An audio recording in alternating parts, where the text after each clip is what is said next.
My name is Alan Devers. I'm from Headhunters Railway Museum in Enniskillen. Here we are at the railway car park. It's very uninspiring, this site, but at one time, believe it or not, this was Enniskillen's railway station.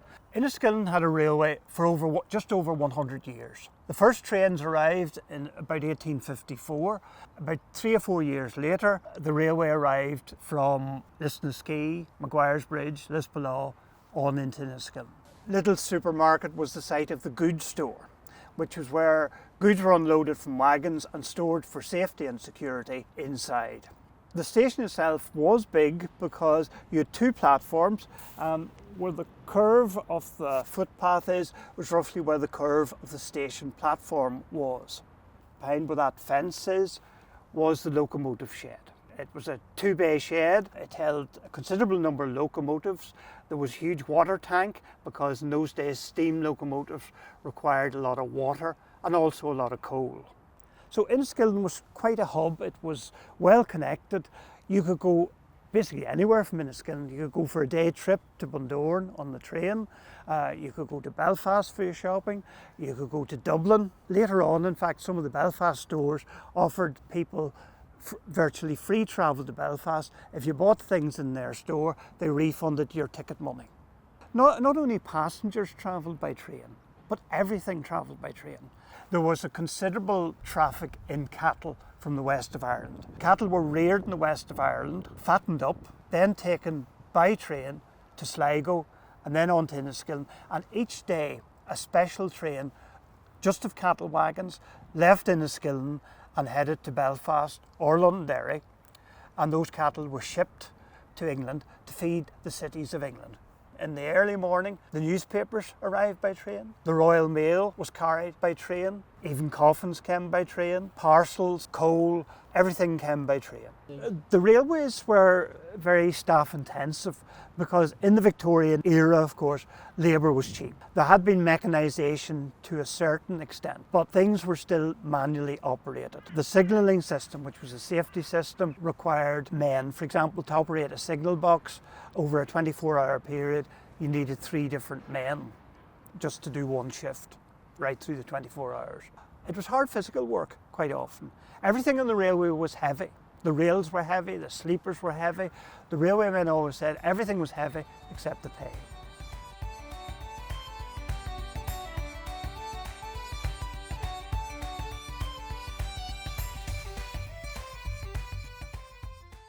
We're standing here on the Tempo Road.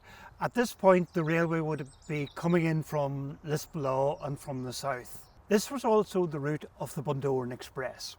The Bundoran Express would run from Dublin to Bundoran every day from roughly Whit in May until the end of August. It brought pilgrims to Lough Derg and it also brought holiday makers to Bundoran. It was called an express simply because it didn't stop in Northern Ireland. To avoid customs formalities, once it got to Clones, it didn't stop until it got to Petticoat, so that it ran through Northern Ireland and Enniskillen in particular without stopping. The journey took about 5 hours from Dublin to Bundoran. At the moment we're standing on what used to be called the Pound Brae, a very old area of Enniskillen. Below us here is the Manager's Walk.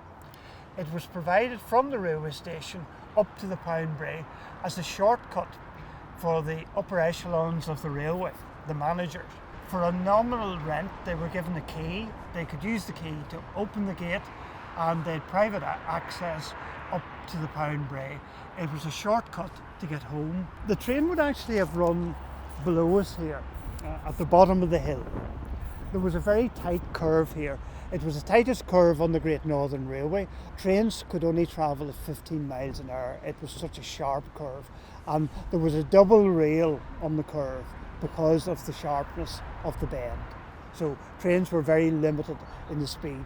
But anyway, trains wouldn't have been going fast here because virtually all trains stopped in Enniskillen apart from the Bundoran Express.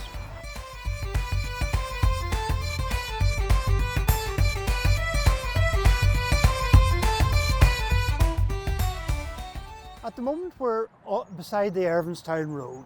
At this point the railway is coming in from the Omagh direction and has passed Ballinamallard, and we're just on the outskirts of Enniskillen.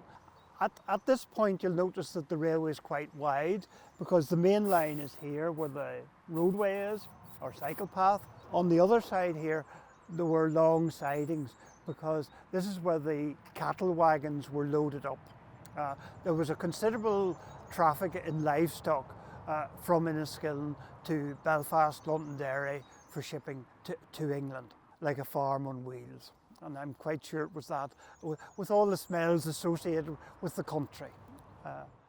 At the moment we're out beside the Irvinstown Road, but in railway days this was a continuous embankment. This was the route out from Enniskillen towards Ballinamallard.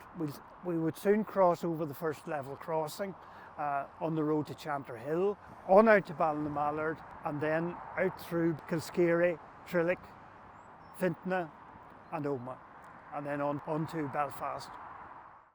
Behind me you can see what's left of the Weirs Bridge. This was a large bridge on the Sligo, Leitrim and Northern Counties Railway. The railway left Enniskillen Station, and by the time it got to the Weirs Bridge, this was officially bridge number 4 on the railway line.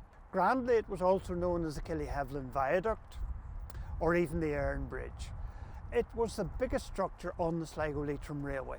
It was a 467-foot long bridge. It has stone buttresses, which still exist, but the bulk of it was metal. It was built by Courtney, Stevens and Bailey, a Dublin firm, and was the railway's biggest landmark. But even from the early days it had a 5-mile-an-hour speed limit on it. Locals would often use it on a Sunday as a walk, so it was quite well known as a local walkway. There were 1 or 2 accidents over the years. One or two people got killed because they got in the road of trains. But this was the main highway, as it were, for cattle trains coming from the west of Ireland into Enniskillen. About 10 or 10:30 there would be a special cattle train each day called the Enniskillen Shipper, which took live cattle to Belfast, and they were then transported by boat to Liverpool or Birmingham, wherever it was, to feed the hungry masses of the English population. Here in the 1930s was Enniskillen outdoor swimming pool. It's now built over, but the Weirs Bridge was quite an attraction to Enniskillen. But even when the railways closed in 1957, it took a few years before the bridge was sold because nobody came forward to claim the scrap. But eventually in the 60s, the metal parts of the bridge were dismantled. So today we're only left with the stone abutments.